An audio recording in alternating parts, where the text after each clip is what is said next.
Shepard, what can I do for you? What's your story, Rex? There's no story. Go ask the Quarian if you want stories. You Krogans live for centuries. Don't tell me you haven't had a few interesting adventures. Well, there was this one time the Turians almost wiped out our entire race. That was fun. Yeah, they tried the same with us, but we fought them off. It's not the same.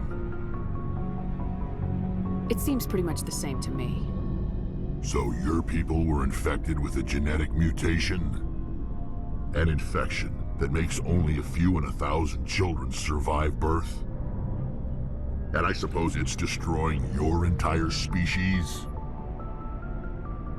I suppose it isn't all the same. I don't expect you to understand, but don't compare humanity's fate with the Krogan. Sorry, Rex. I wasn't trying to get you upset. Your ignorance doesn't upset me, Shepard. As for the Krogan, I gave up on them long ago. The genophage infected us, but it's not what's killing us. Are your people really dying? We're sure not getting any stronger. We're too spread out. None of us are interested in staying in our own system. What can you tell me about the genophage? Ask the Solarians if you want details. They made it. All I know, it makes breeding nearly impossible. Thousands die in stillbirth, and most never get that far. Every Krogan is infected, every one, and no one's rushing to find a cure. Why don't the Krogan try to find a cure? When was the last time you saw a Krogan scientist? You ask a Krogan, would he rather find a cure for the genophage or fight for credits? He'll choose fighting every time. It's just who we are, Shepard. I can't change that. Nobody can. So long, Rex. Shepard.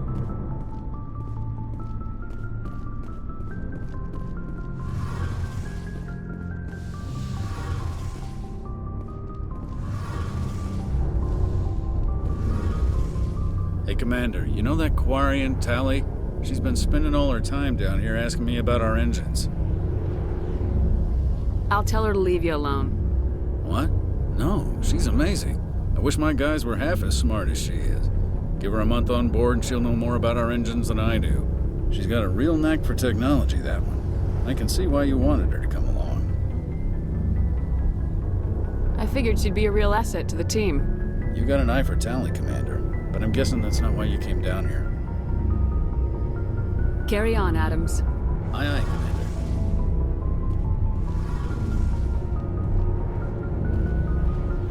Your ship's amazing, Shepard. I've never seen a drive core like this before. I can't believe you were able to fit it into a ship this small. I'm starting to understand why you humans have been so successful. I had no idea Alliance vessels were so advanced. The Normandy's a prototype, cutting-edge technology.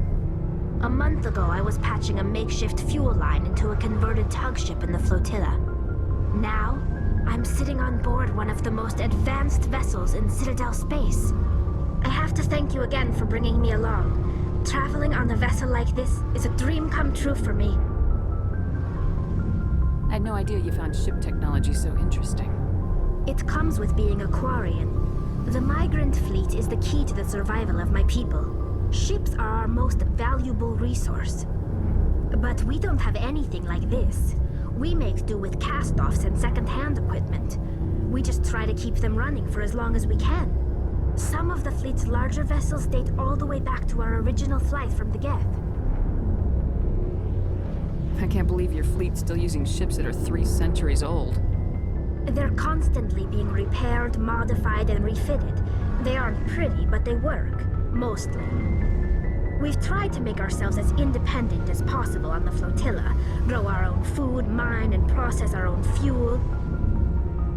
But some things we just can't make on our own. A patch to maintain the hull integrity requires raw materials we just don't have. That's why our pilgrimages are so important. I want to know more about the pilgrimage. When my people reach maturity, we leave our birth ships and seek acceptance with a new crew. It's necessary to maintain genetic diversity among the fleet. But no ship wants to accept someone who will be a burden on them. So, to prove our worth, we embark on a pilgrimage. We set out alone, leaving the flotilla and our families behind us. We only return once we have found something of value we can bring back to the fleet. This is presented as a gift to the captain of the respective ship we wish to join. If the gift is accepted, we are welcomed into the crew. Can a captain choose to reject the gift? That doesn't happen often. Most captains are eager to increase the size of their crew. It increases their own standing in our society. Even when a gift is not particularly valuable, the captain usually accepts it out of a sense of tradition. However, there is a stigma to presenting a substandard gift. It's not the best way to make a good impression on a new community. Most pilgrims don't return until they find something worthwhile. I want to talk about something else. Like what? I should go. See you later.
Commander, do you have a minute?